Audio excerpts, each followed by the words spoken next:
Hey there, agents. It's Mission Commander Alexander here at Mission Conservation HQ, inside of Wonders of Wildlife National Museum and Aquarium, located in Springfield, Missouri. Welcome to this month's agent briefing. Today, we have quite the mission for you. We're going to be exploring air quality, as well as an organism that helps scientists to determine how we can improve our air quality. We have a few very special guests that are going to help set you up for a brand new, incredible mission. Are you ready? Then let's get started with the briefing. So, this month's theme is citizen science, where you are discovering all of the ways that you can help our planet. Citizen science projects allow you to help scientists all over the world collect data and find ways that you can take action right from home. Now, think for a second. What are some problems that the environment faces off the top of your head? Maybe plastic pollution in our oceans, pollution in our rivers and streams and runoff factories, animal species that are endangered, ecosystems that are harmed by deforestation or other human impacts, or maybe air pollution. These are all really important environmental issues that the world faces. But today, we're going to put all of our main focus on that air quality and air pollution. So, what is air quality? Air quality determines how clean or dirty the air we breathe in is, both indoors and outdoors. Some areas have many pollutants such as car emissions, dirt, smoke, and chemicals mixed within the air. These pollutants can not only have a negative effect on human health, but also the health of the overall environment and the organisms that live within it. So today, we have a very special guest who is going to tell us a little more about air pollution and what their city is doing to reduce that pollution.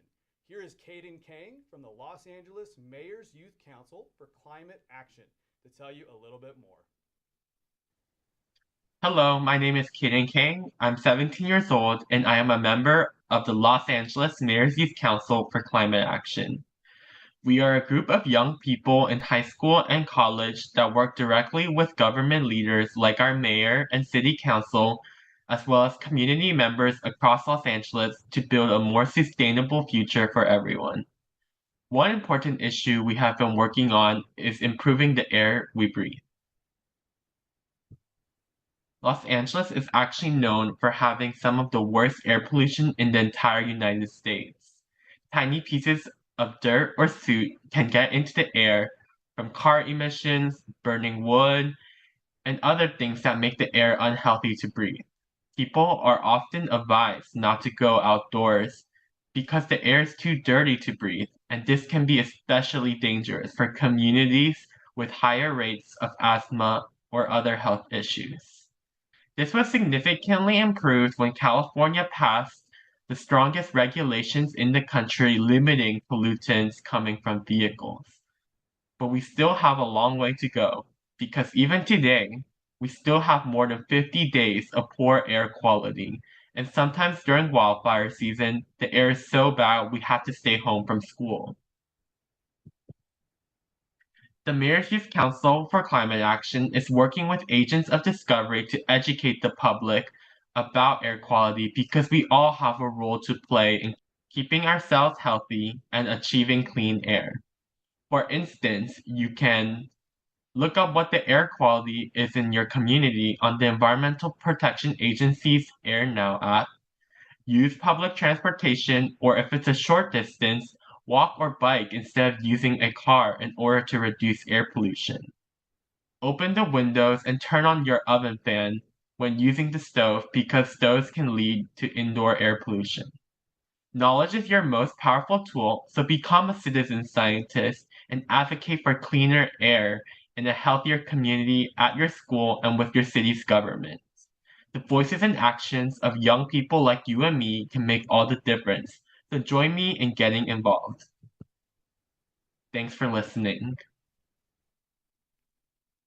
Wow, Caden, that was some great information. Thank you for all of the work that you were doing for your area and for sharing some of your awesome tips so that we can also have cleaner air around us as well. Agents, now you know what air pollution and air quality is. You also know some of the ways to improve the air around you, but how do you know that the air around you is good or bad? Like Caden mentioned, the United States has a few different organizations that track air quality, including the Environmental Protection Agency and the National Weather Service. They track air quality and have websites and apps where you can see the air quality within your areas. But there is another organization federally that has found another way to determine air quality, which brings us to our next partner for today, the USDA Forest Service. Looks at lichens to determine the air quality in the forests that they care for. Our forests are very important, and the Forest Service has been tracking lichens since the 1970s to help determine how healthy the air around these forests are. We have two very special guests from the USDA Forest Service with us today who are going to introduce us to the exciting world of lichens. This is Alex Cohen, an environmental education specialist, and Dr. Fruticos Lichenz, a lichenologist. Let's see what they have for us. Hi, I'm Alice. I'm with the U.S. Forest Service, and I'm here to talk with you about lichens. I know you're studying lichens with Dr. Lichenz today, and there's so much to learn. Lichens help us determine air quality.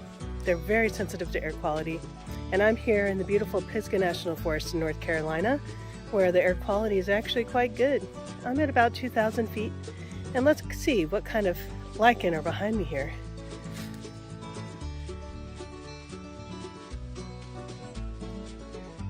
Can you see the variety?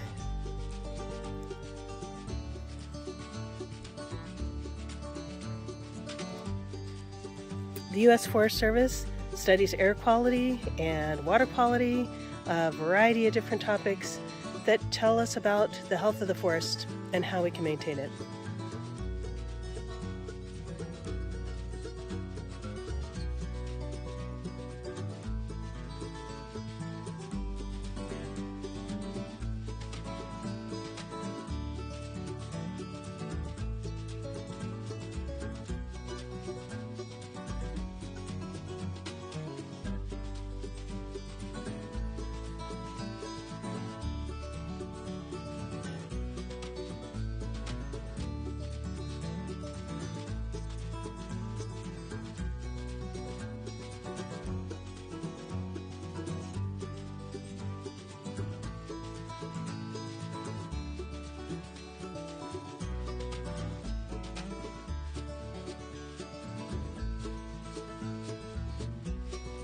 Let me take some samples here to take back to the lab.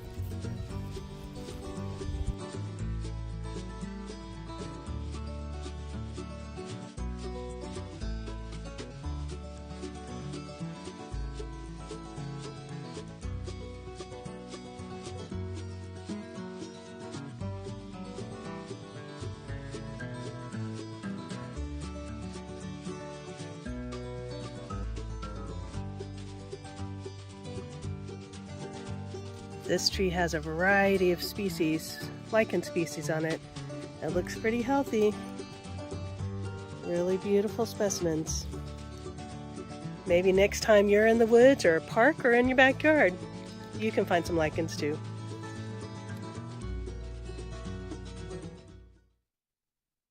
Wow, that was so cool. Alice and Dr. Lichenz had some really great information for us. Here is going to be an awesome picture of a real lichenologist in the lab that they have shared with us.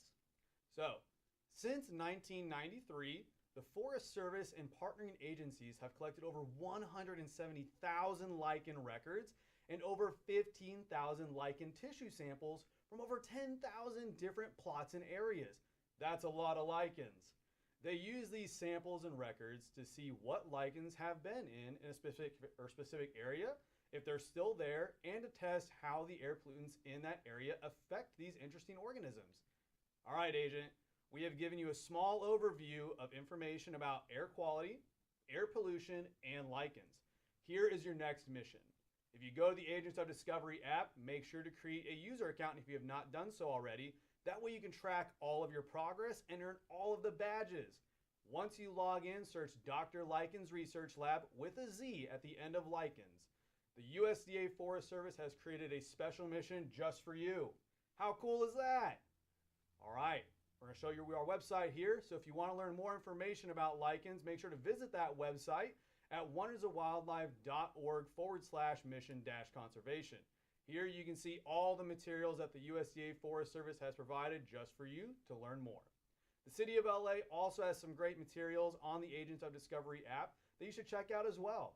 To find your next agent briefing, make sure to check out the website, which we just showed you, or our YouTube page, which you might be on. Make sure to report back for more missions and learning. We'll see you guys next time. Stay wild out there, agents.